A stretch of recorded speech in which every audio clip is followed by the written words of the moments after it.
Gracia amadi Valentino hariba matay manawasi mayamgi mamangda yamna harauna amadi nuksinana labinaba malabasu Gracia mahakinupa Valentino bu yamna kirami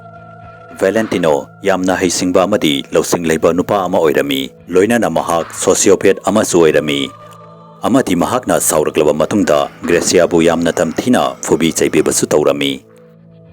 Nongma Gracia yumadubu thatoktuna chenduna chatkrage haiduna khalami Mahakna mahaki mamanabi Martha amadi mahaki nupa Bruce ki mateng lautuna yumadubu thaduktuna chenduna chatki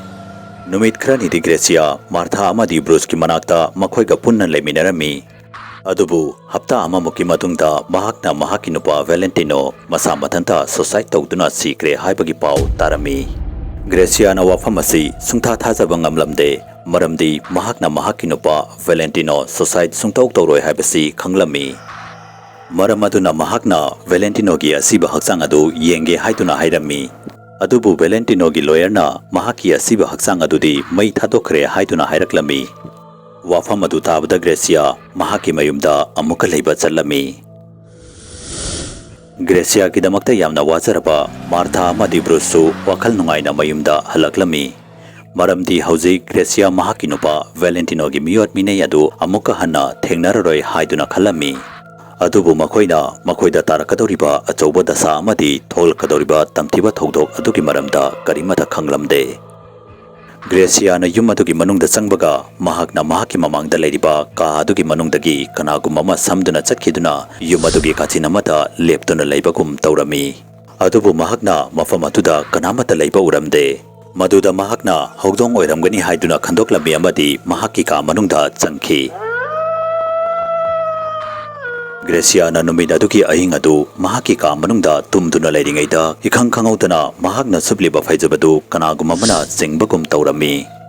maduda Gracia na khudakta hogatuna yenglami amadi mahakna faijabadu makhada taduna leiba urami mahakna hogatuna fabungdagi kumthaki amadi faijabadu laukhatke haiduna chinglami adubu yamna ngakpadi faijab adubu kanagumamana su nakanamadagi paiduna chinglaklami madu ubada Gracia yamna kirami Mahakna khudakta Martha da phone taurami amadi mahakbu yumatuda kauraklami matang atuda Gracia na ka atuda che mayamama chekhaiduna taduna leiba urami mahakna che mayamaduki maraktagi che ama laukhatuna yenglubada che aduda mathematical equation amadi formula mayamama iduna leiramba phangnakhi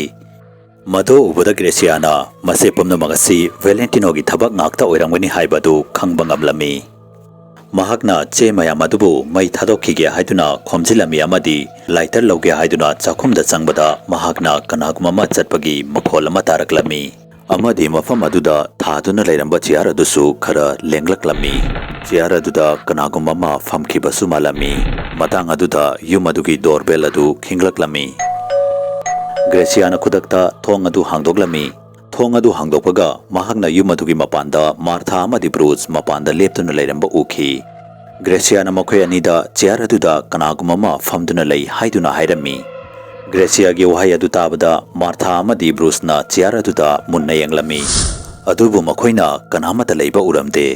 makhoina Gracia si Valentino na yumaduda mong chadana sikhiba aduda kiba oiramgani haiduna khalami amadi Gracia da wakhaladu yamna khaluranu hojikti karimata tauraroi haiduna hairami adubu ikhang khangautana malangda baseball gi bat ama paiduna laglami amadi Martha gi makokta kanna thaki Martha mafam aduda wanthaduna laimaida tarami madu pumna magadu uraba matungda Gracia na Valentino bu yamna kanna kaurami mahaki maningdagi Valentino gi tamthiraba khonjeladu laglami Gracia Bruce na maning leithoklaga yenglubada mahakna saru polangama makutta baseball gi bat ama paiduna mahaktamna changsilakpa urami madu ubada Gracia na mase karam haino oithokadoribano haiduna lauraklami amadi manakta leramba thang masa ama pairami mahakna thang masa aduna saru polang aduda hanjin hanjina yalami yamna ngakpadi saru polang adudagi I chenthaba horaklami saru polang aduda tapna muscles ke ama uba horaklami hauzik Valentino su tapna uba horaklami amadi mahaki haksang adu ngasang nganglaklami mahaki muscle sing adugi mathakta unsa amata uba phanglamde adubu mahaki tamthiraba saktam adudi mayek sengna uba phanglami Bruce na table amagi mathaktagi lighter ama laurami amadi lighter adu chukhatlaga Valentino tamna langsinki Valentinogi haksang adu maina sakpa hauraklammi. Haujiksu mahakna Graciabu hatnanaba yamna kanna honarami. Adubu mahak mai aduna sakpadagi mafam aduda yamna wana siki.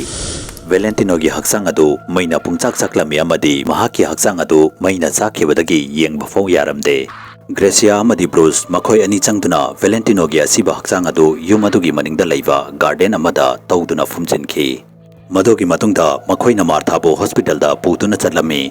Laibak fawdi Martha kaisum tawramde amadi sirubadagi hinglaklami. Hauji Gracia tasengnamaki Valentinogi miyod mine adudagi nanthoraki amadi yum aduda nungaina leiki.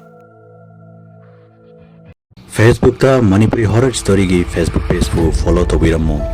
Loinana karigumba wari asu mayamna pambi taragadi channel asibu subscribe tawiramu amadi video asibu like and share amamta tawiramu. Mathangi video da amuk unarasi habsga loinana yangkopam loyangan bana mayam pumna mukti kaina bagi yathang nizari.